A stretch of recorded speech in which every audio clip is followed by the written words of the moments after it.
If you've always wanted to get into miniatures games, you've likely been put off by the big price tag involved, or the overwhelming idea of building a giant army of tiny figures.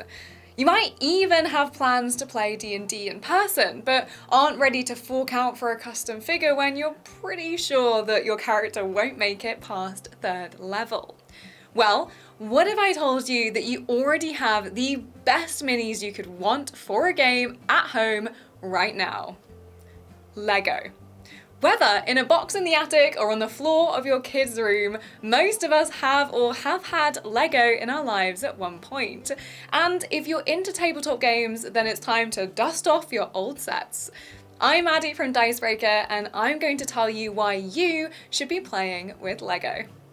The thing that puts most people off getting into miniatures games is the cost and time involved in getting all the different little pieces that you need to play them. And that's the same as getting into physical maps for RPGs, even if it's something you've always wanted to try. Well, unless you're playing something like Warhammer that needs very specific pieces to craft an army, you can actually get away with using your own figures to play most games.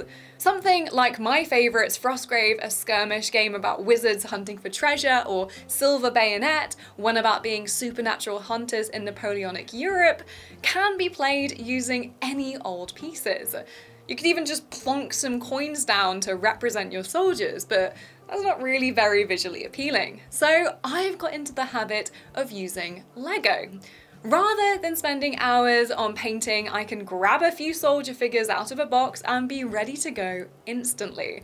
Or take 10 minutes to create the perfect summoning wizard for casting spells in an icy labyrinth. Or if I'm heading to an in-person game for D&D, then I like to bring a mini just in case we get into a fight and need to get a map out. There are tons of ways to use Lego in your tabletop adventures, so I'm going to share why I think it's your greatest weapon when playing.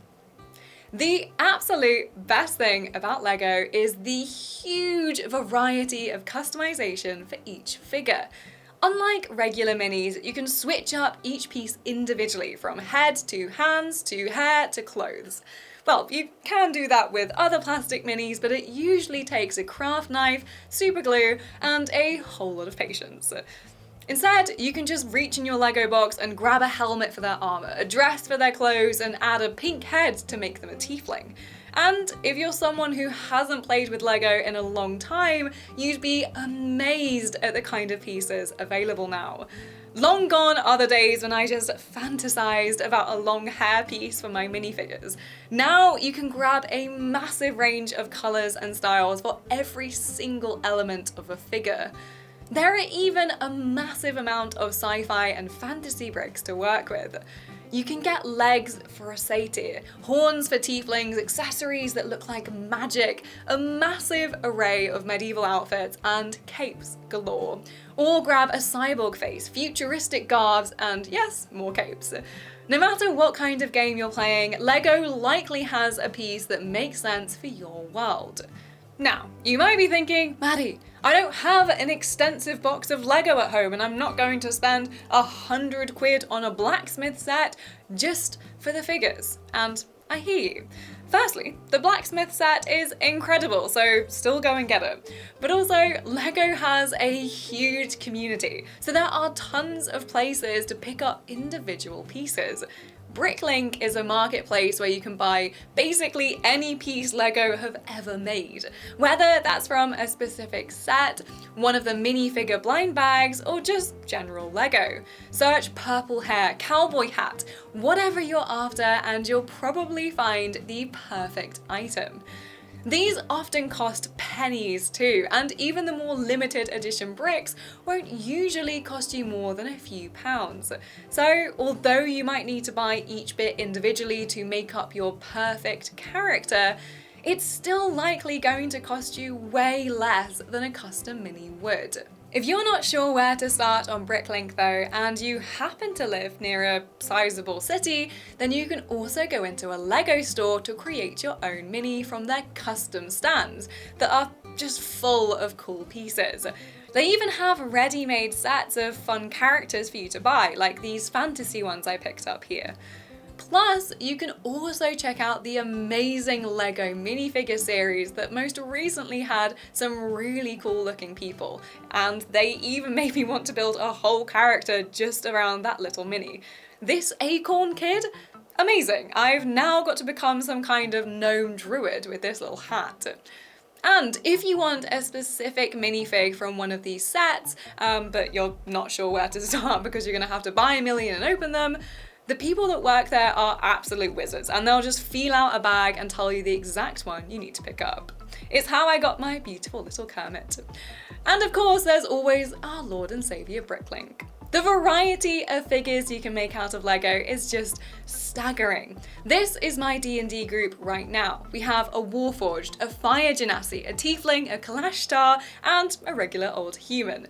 All of us were able to have our characters properly represented. The Blood Hunter has a flaming sword for their Crimson Right. My Cleric has the celestial staff I was dreaming of.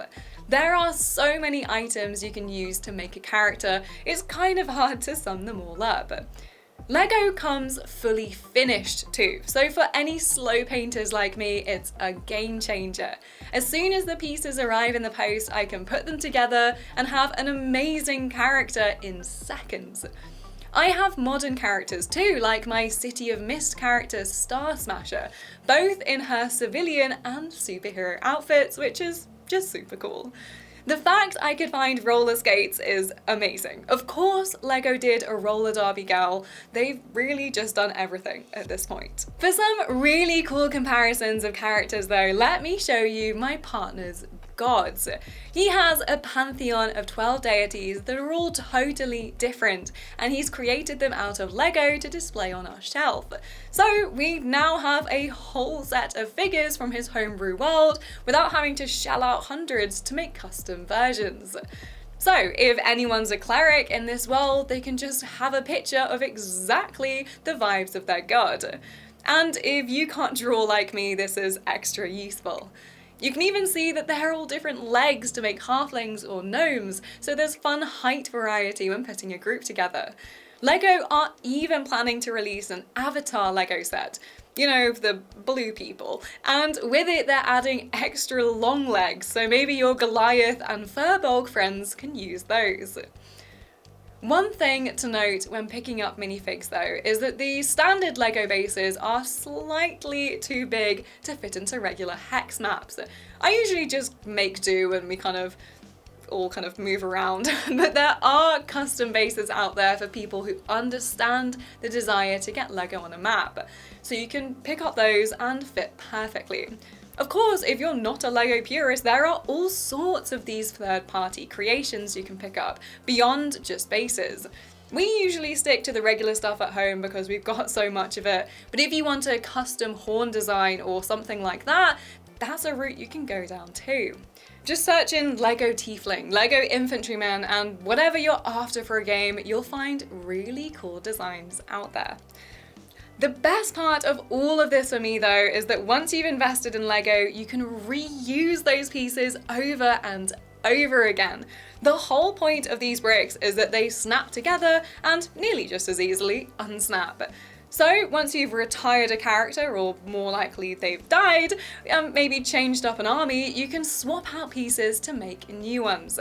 It's a wonderful investment that means you'll quickly grow a collection of pieces that make all sorts of custom characters whenever you need to. Often only having to buy 1 or 2 items when you need to make a new one. It also means you can add to existing characters. Did you suddenly get a really cool magic sword? Well, grab something on Bricklink and add it to your figure, and then you can bring it to the next game and show it off. Your minis can evolve with you as your campaigns expand. Our Blood Hunter recently cut all of her hair off, so her figure was just as easily swapped out to have a brand new do for the next session. Using LEGO in your tabletop games isn't just limited to minifigures though. LEGO do a ton of terrain pieces that are great for spicing up a map or quickly building an encounter. There are trees, rocks, boats, buildings. We always use the chest they make when playing Frostgrave. They're the perfect thing for representing all the little treasures you're after. Plus, you don't have to make a whole map out of LEGO. I often just add a few little LEGO items to my normal cardboard terrain for extra details when needed. It's the ideal stuff for filling dungeons and cities. And don't worry about grabbing it out of the box at a moment's notice or carting it to a friend's house. LEGO is super durable. It's hard plastic that isn't likely to break when you're popping it into a bag. Unlike my regular mini armies that usually have a lot of go wrong with them when they're carried somewhere and need super glue when I bring them in for game nights. Sorry anyone that has an arm sticking out or a bow, you will not survive my backpack. Whereas anyone who has stepped on a piece of LEGO with a bare foot knows that is the hardest and toughest substance on Earth. LEGO only continue to expand their collections, with a new fantasy castle on the way, all the super creative Ninjago stuff, and each new series of minifigures looking like the best yet. There's never been a better time to get into LEGO, and that means there's never been a better time to start using it in your games. If you want some inspiration, there are tons of people using LEGO in D&D and other games. Just search on Reddit or Google and you'll find some really cool stuff. And at home, just start with one figure, one map, and you'll soon have more pieces of coloured plastic than you know what to do with. And therefore, a bank of custom characters just waiting to be played with. If you want to find out more about some of the games I've mentioned, like Frostgrave or Silver Bayonet, subscribe to the Dicebreaker channel where we cover all sorts of things related to tabletop, from RPGs to miniatures and more. You might also spot the join button below, where you can become a member of the channel and you get all sorts of extra videos from us, as well as custom emojis to use when you join us on one of our weekly live streams. You can also head over to dicebreaker.com, which is our website where we have amazing articles and news from all of our wonderful contributors. But for now though, have fun at the LEGO store and have a lovely day.